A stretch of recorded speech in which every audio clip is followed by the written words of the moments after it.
Welcome to the Worthy Writers Podcast. I'm your host, Kirsten McNeil, full-service book editor and confidence coach for writers.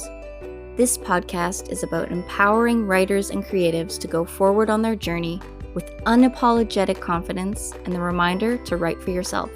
If you enjoy what you hear, leave a review and share with your friends. Let's jump in. Hello, Worthy Writers. I am so grateful to welcome Emily Craig to the Worthy Writers podcast today. We're going to talk about self-discovery and romance writing. Why don't you introduce yourself to our listeners? Hi, you guys. I am Emily Craig, as she said, and I am a romance author. Initially, I was under fiction, but this year and the end of last year, I embraced romance writing under my Will You Love Me Again series. 2 books published and one on the way. That's awesome. How does it feel to have 3 books almost? It feels great. And also, I'm in the period of, oh my gosh, is this book actually going to publish on time? I'm in the revision phase right now. So I'm a little stressed. Is my writing good enough? Am I doing enough for my characters? And the storyline of Lucy, which is self-discovery that started, I think, at the end of book 1 and was all the way through book 2. And now, even though she's found herself, she's still kind of in that midst of like trying to find herself, if that makes any sense.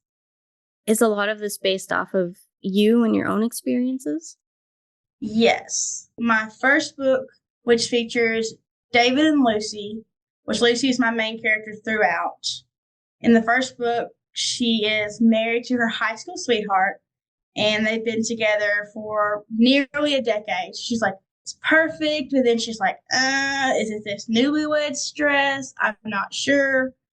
And it starts off with her finding out that he's cheated.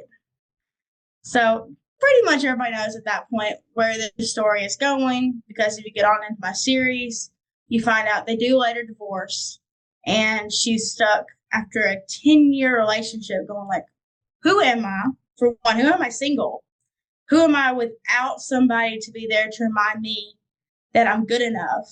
And at this point, she didn't have a career. She was just a blogger, an inspiring writer. And what do I do from here? And so I was like, well, I'm stumped.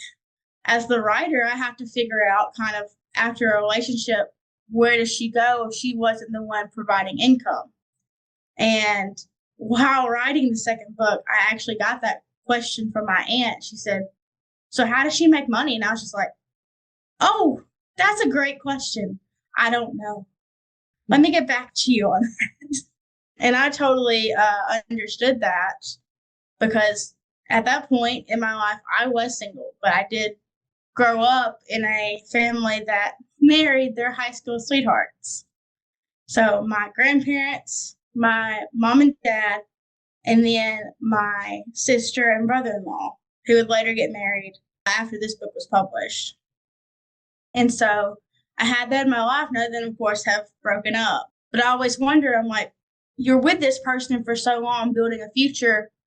What if that suddenly got ripped away? Because I know growing up, my mother worked before I was born, but after me and my sister were born, she stopped working. Thankfully, I didn't have kids involved in my books because I couldn't do it. I was like, I can't go through that until I'm ready and the characters are ready for that. So with that, I said, how do you feel and how do you find yourself after being with one person for most of your life and not knowing, will I ever fall in love again? So that's where the end of book 1 kind of just drops you, and you're like, wow, was she actually going to write a second book? I was not. Yeah, wow, that's really cute that it's kind of been a pattern in your family. And it's so interesting, like you said, when you've spent so much of your life with someone, how do you find yourself after that ends for, 10, 20, however many years? And I was fortunate enough to read a little bit of, I believe it was the second novel that you were writing, where I got to read a few pages and write a little blurb about it. And I just found it really refreshing, I guess, that it wasn't just about like the relationship and love. It's also like the friendships, which I think I really enjoy in like romance genres, where it's just like, it's not just like, oh my gosh, I need to find a boyfriend. Yay. It's like, there's so much more to these characters, right? It's love, it's friendship, it's career, it's so much stuff. So, how do you enjoy, bringing all of those aspects together? And like, how does that kind of make you feel about yourself? That's a good question. I loved bringing all her friendships and her career and not focusing solely on a relationship, which is why I'm kind of like in and out of the romance genre, I believe, because I'm not focused heavily on the romantic side of it. And especially book two, it's more of self love and friendship love. And she's swearing off romantic love most of the book. And actually, a funny story is I did not plan on her falling in love in book two. I was totally against it. I said, no, maybe the only option is she falls in love with her guy best friend. That's a safe option, like sort of safe, but also like kind of risky because they're very close, her and Michael Sparks, who she's been friends with since college. But then I met my now husband, and he was like, I want to be in the book. And I was like, well, I'm stuck right now. I was actually trying to write chapter 13 at the time. And he was like, well, could you put me in it? And I'm like, I don't know, because I don't even know where the book's going at this point. And thanks to him, I actually finished the book probably in record time because I was struggling so hard. This was amidst like football season, and we were going to my grandparents' house every weekend to watch football. And I would bring my notebook so that I could write. And I remember sitting down there beside my nanny before she passed away. She's like, what are you doing? And I'm like, I'm writing the book. She goes, like, you're writing like handwriting? And I'm like, uh-huh, because you have no Wi-Fi. So we were down in a basement down, like, let's see, boondocks, as we call it down here in the South. They don't have much Wi-Fi, and especially at my grandparents. They have no Wi-Fi electronic devices that, like, they get their stuff, from landlines. And they don't have their cell phones, but not good service. And so I was like, yeah, I'm just writing. And from there, I just loved kind of capturing like her timidness about being in love again and actually meeting this guy who treated her well. And then meeting her friends, meeting him, and briefly mentioning his friends, like just kind of like bringing all of that together was so interesting. Fact that I had like really solid friends at the time, and I was also meeting his friends, and which come into play in book three of all of our friend group meeting, is that happened in real life as well. So I had to bring like my writing stuff in, like Lucy did, with whatever his passions were, and then passions of her friends. Like Jenny is an artist, Aaron loves cars, and Michael is also a writer. He writes horror poetry, so which is an awesome thing for me to explore because I get called the sunshine and he gets called the darkness, which is how Lucy and Michael are, and how me and my best friend Stone are, who is my Michael in real life. So I got to kind of play around with how would they interact in this situation. And at one point, Lucy's saying, well, maybe I need to go back to David. And they're like, no, you do not. Do not do that. And I had the exact same conversation after I wrote that conversation in my book with my friends who had not even heard any of that conversation about the guy I wrote it about. And I was just like, art imitating life, life imitating art. It's so interesting to me to like bring that into the fold, because I will bring my real life into my books more than anything. Like I'll tell people, like, just figure out what's real, because you won't know by the end of this book if I'm actually putting in some that are my real life or fiction, or combining it where I weave it in, like, although like one thing's like a little like truth, weaving in with something that's just specific to Lucy's character. But essentially, Lucy is me, so I weave our lives in and out of each other. I think it's really awesome that you're able to bring so much of your own life to inspire, the fiction that comes out of it. And I think that really just brings out more of the authenticity and, things that people can relate to. Because if it's something that you've actually gone through yourself, the emotions that you go through, which I think is super important in romance, the emotions, the connections with other people. So I think that's really cool that you're able to do that. And one thing that you said when we started talking is like, you kind of mentioned like, am I good enough? Am I writing enough? Things like that. And I think that's a really relatable comment that writers say to themselves a lot. So I'm wondering, like, as you were writing even just the first book, like, is there anything you experienced where you learned something about yourself, or, something came up that was really profound for you, like, in the theme of self-discovery as you're writing this?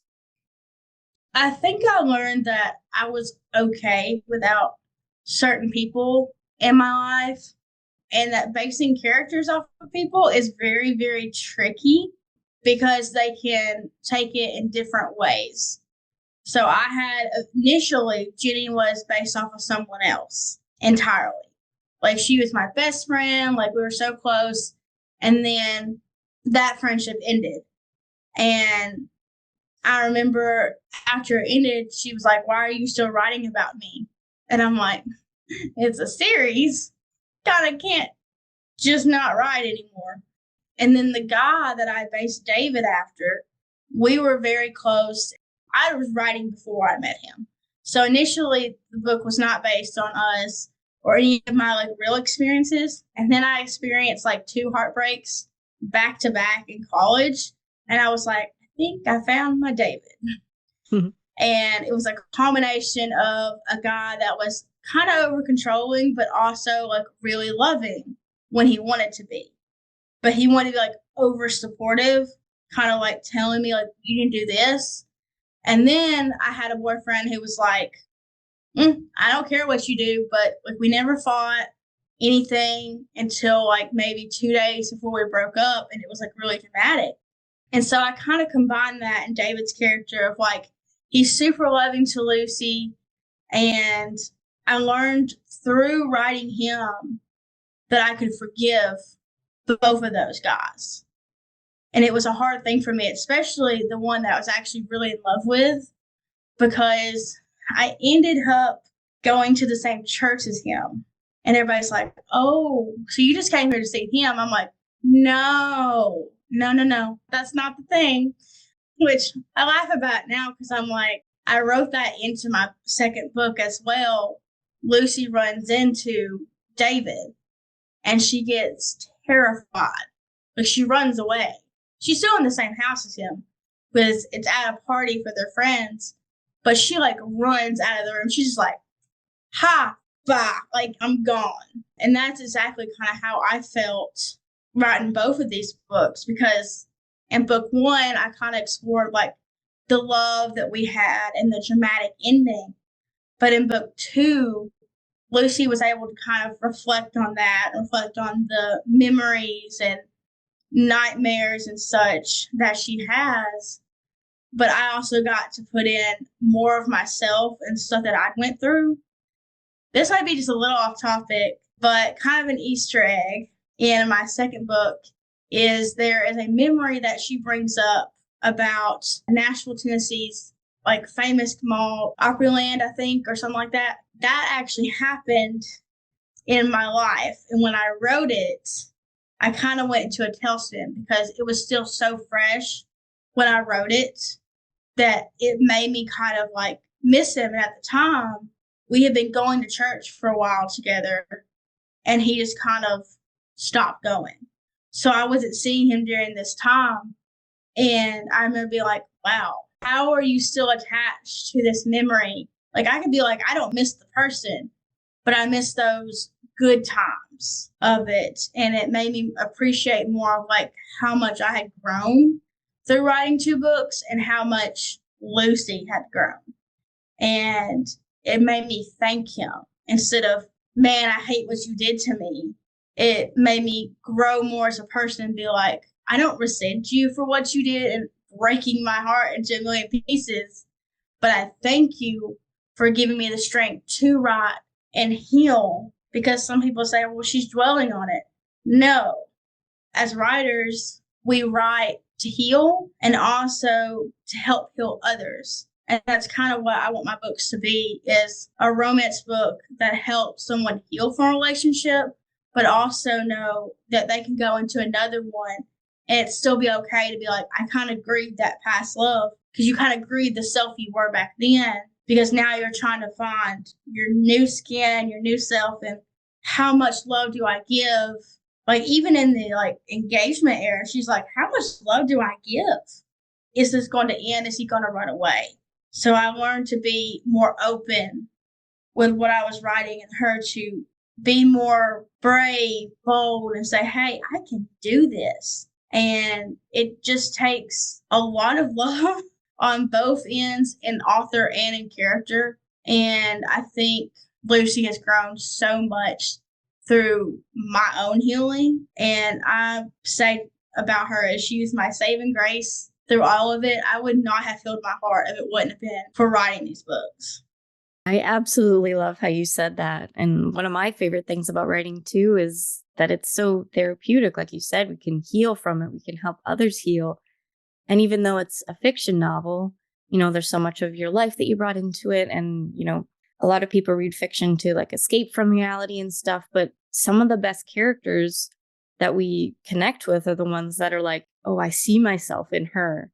I see, what she's gone through. I know what she's going through. And now, knowing that you're not alone, even in a fictional character, if that makes sense, it's just like that comfort, I guess, where I can get through this. This is, what this character's going through, and it might not be completely the same, but it's just so interesting, like you said, of how life imitates art, art imitates life kind of thing, where it's all connected. And yeah, it's fiction, but there's so much truth in it. And I think that's what really helps people bring out, their healing, like you said. So is there anything you can tell us about this third book yet? A little bit touched on it, saying she is in her engagement era. So we do find that out at the end of book 2. And right, literally, you could butt the books up against each other. It does not jump hardly any. They're celebrating an engagement. All of a sudden, they're actually getting on the plane to go to Disney World. Is where we're going in book 2 or book 3. Book 2 is Paris. Book 3 is Disney World. And I'm just so excited that I got to explore my favorite childhood place, despite all of the scaries of, will I get copyrighted by Disney World? It's enough that it's basically my own experience, plus my husband's, as he is Mason, who is the main character, her fiance in book 3.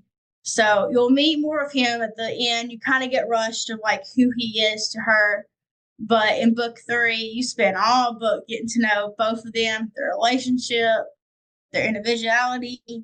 He is a firefighter, so that's a plus. My husband actually isn't a firefighter, but his dream was to be a firefighter when we met. So I was like, you can live vicariously through your character. Here you go.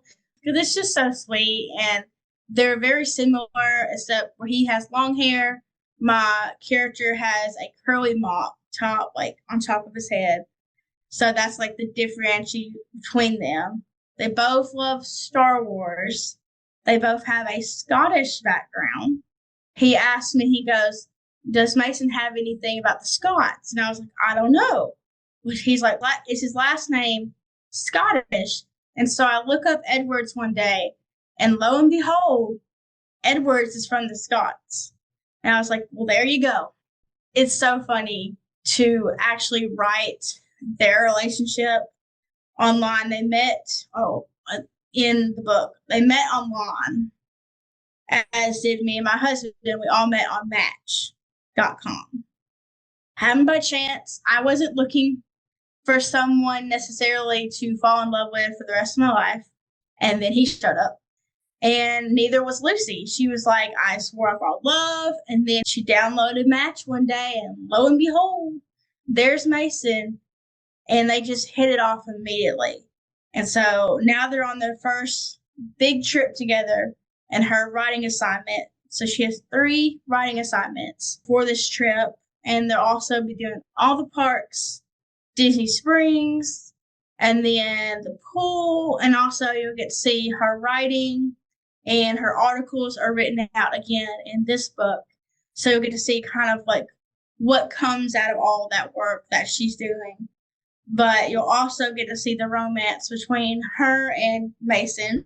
But according to my publisher, we don't get too spicy in what they publish. So it's not spicy per se, but there's a little bit of like undertone of like, they're a couple. You're gonna know something's happening. That's like my favorite part of like hiding it in there of like their intimacy, but it's not overpowering. It's kind of finding their rhythm and their attraction to each other, their love, and that their love isn't just physical. It's also, I'm so proud of her, I'm so proud of him. And by the end of it, they may get married, but they also may not. You'll have to find out to read the book. That's my one little teaser is she going to make it down the aisle? That sounds very sweet and a romantic story, of course. So is that like the full arc of Lucy's story? Is there going to be more or you don't know yet? I have a fourth book planned. My hope is that I stick to it and that it's set in Ireland. So I've never been to Ireland. That's another place. I've never been to Paris. So heavily on research again. I started writing it the end of last year in 2022. And I haven't wrote since because of revisions for book 3 have taken over my life. But if there will be a book 4 and possibly a book 5, you'll get to see that epilogue come to fruition. That's another little hint. I can't spoil the ending, but you'll have to see kind of, is Mason going to be in the future books or will he not? Or will he just be a friend? That's also hard not to spoil before book 3 comes out because I'm just like, I want everybody to know the ending because it's such a good ending, I think. And I worked so hard on it to figure out kind of to get everything in, to get all the characters in, because there's a lot more characters introduced in book 3. So my editor really challenged me this time to make sure, hey, introduce them at the beginning. Don't leave people confused at the end of the book. And I'm like, yes, sir. But her arc's not quite finished yet. But a teaser for that, if I do spend time away from Lucy, Jenny and Aaron will probably get their own books. There's a little hope for the future. So you won't run out of story ideas. There'll be lots of stories to come. Yes, and staying in Lucy's universe is very exciting. But with writing about Jenny goes, I may be going back in the timeline. So I'm like, oh crap, what happened 2 or 4 years ago? Okay, the joys of writing. Yeah, and I feel like nowadays so many people are like, I love prequels and I love to know like the entire life of the characters. They just want it all, right? Yes, I am that person. I finished, I'll say, the most popular romance book right now, which is It Ends With Us by Connor Hoover. I finished it this weekend. I was like, I need to know more. I know there's a sequel. I just haven't bought it yet. But I was like, I really love these characters. And everybody's like, I don't like her writing. And I was like, I don't know if it's just because I'm an author and because I've been revising for the past month, but I just loved her writing. It's different first person than mine is because my editor had me get out passive voice. And then in her books, she writes in past tense and there's a whole lot of passive voice. And I was like, this is not fair. But it worked for her storytelling and how she told it. Her narrator was so like reliable and lovable, even though in her hard situation. And I was like, okay, I like that. Can I please draw from this? Because people have told me like my books are lovable and my characters feel so real. And I'm just like, but I want my books to feel like that. Like her books, like talked about, even if it's sometimes bad, but you know you're hitting something, like you're hitting chord. And it's just that love of romance books. Like I don't like the steamy, spicy ones all the time.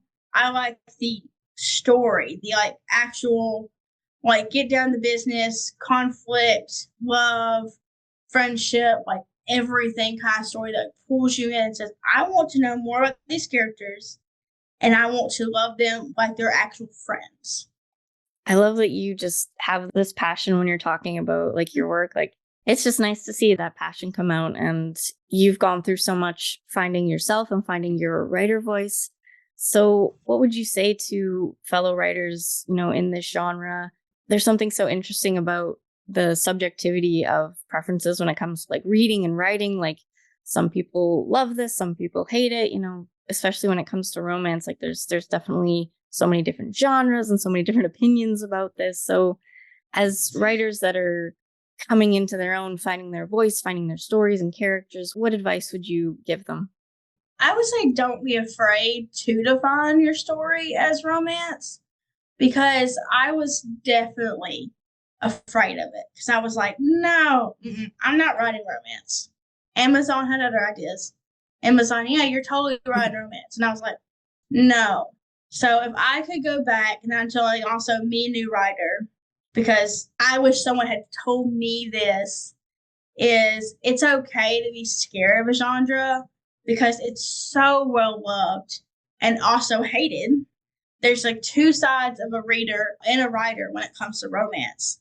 You have spicy romance and you have the very smutty romance. And then you have me, the rainbow writer, I don't know, hard time struggle romance that's also self love, that doesn't really fit into the, I would say, norm of romance.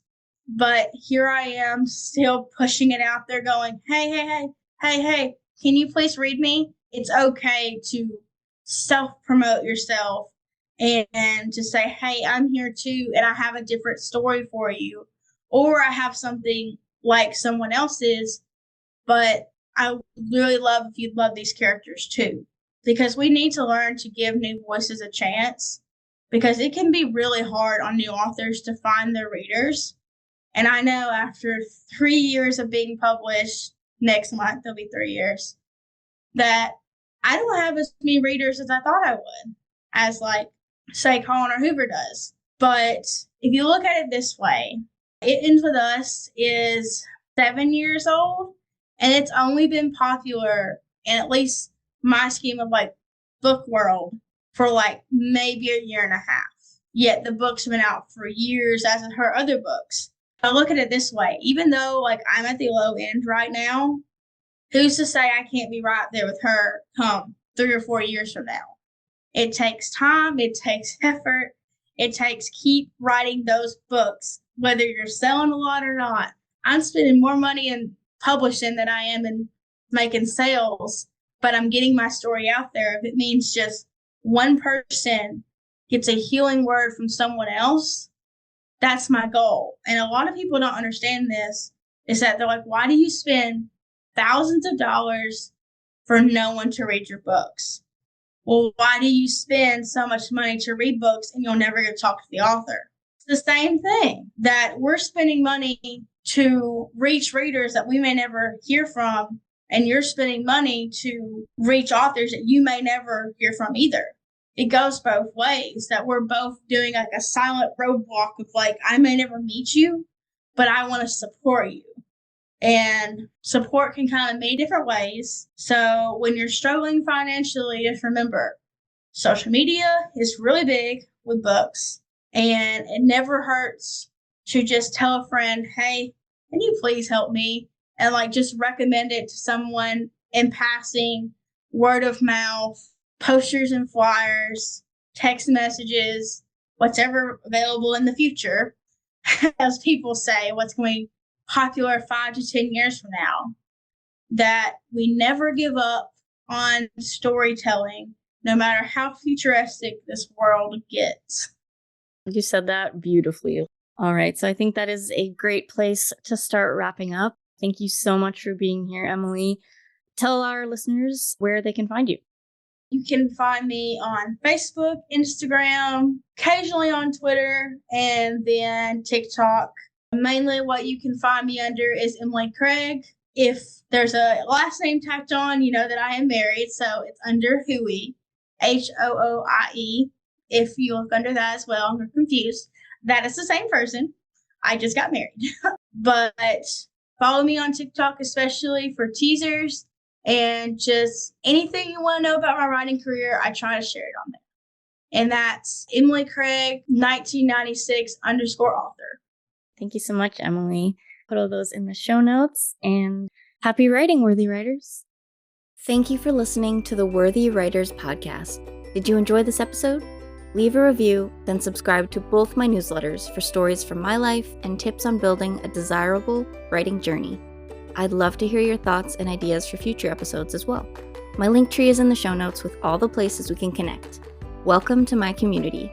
Happy writing, worthy writers.